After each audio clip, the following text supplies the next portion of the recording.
During a routine ultrasound in 2007, Ricky Myers, 18 weeks pregnant, received devastating news.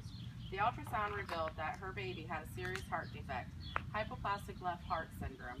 Almost immediately after Skylar was born, his heart began to fail, so an emergency open heart operation was performed. After only 3 months, the Myers received more crushing news. Skylar's heart was failing again. He had only 10 days to live without a heart transplant. Miraculously, on day 6, Skylar had a life-saving transplant. Today, he's in school, healthy and active, and to look at him, no one would ever imagine the tough times he's been through. According to the United States Department of Health and Human Services website, organdonor.gov, over 123,000 people in the United States are currently on the waiting list for an organ transplant. And although 90% of Americans are in favor of organ donation, only 30% take the actual steps to become a donor. Today, I want to persuade you to be an organ donor. As a deceased donor, you have the opportunity to save up to 8 lives with your organs and save and enhance more than 100 lives with your gift of tissue donation.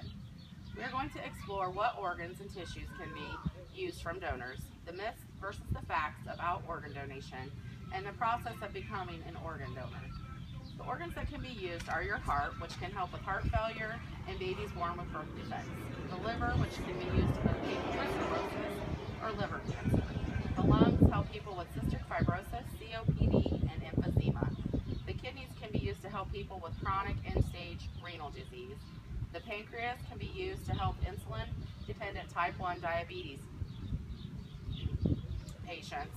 And the intestines can be used to help with life-threatening intestinal diseases. The tissues that can be used are the corneals. They can use those to restore people's vision with diseases and corneal infections. Skin transplants or skin grafts can be used for burn victims and people that suffer wound infections and lose skin there. They can use them on them also. A heart valve transplant, which can help with malfunctioning heart valves, and tendon transplants to help those who have lost muscle function due to nerve damage. According to the Donate Life website, in 2014, 8,500 deceased donors helped with 24,000 organ transplants, nearly 48,000 sight-restoring corneal transplants, and more than 1 million tissue transplants. These numbers are amazing, but there are still some people who are afraid to be organ donors because of common misconceptions. Myth number 1, if I'm an organ donor and I'm in an accident, the doctors won't try to save my life. The fact is, the doctors are required to try to save everybody's life. They don't even know if you're an organ donor, and they don't care. They're trying to save you. And the ones that are working on you are not the ones that are involved in the organ process. So they have nothing to gain by not saving your life. Myth number 2, there are certain things that can keep me from being an organ donor, such as age, illness, and physical defects. The fact is, each case is determined after you die. So even people who've had cancer, heart disease, diabetes, they can still be organ donors. And there's no age limit anymore on being an organ donor. You can donate from a newborn up to 90 years of age. Myth number 3, after donating organ and tissue, a closed casket funeral is the only option. The people who do the organ procurement treat the body with the utmost respect and dignity so that there can be an open casket funeral. Myth number 4, my family will be charged for donating my organs. The fact is, the cost is not associated at all to the family of the donor. I can speak personally from this experience. My husband, who passed away, was an organ donor, and when he was able to donate his eyes and his tissue, and he helped more than 50 people with his gift. The process didn't cost me a thing, and his body was in perfect condition for funeral services. For those of you who aren't already donors, I want to share options available for easy registry. You can do this in person at the Department of Motor Vehicles when you renew your license. They'll ask you if you want to be an organ donor.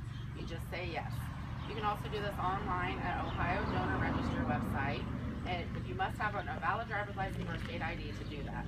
And you can also do it by mail by going to the Ohio Donor website, downloading the form, filling it out, and sending it back in.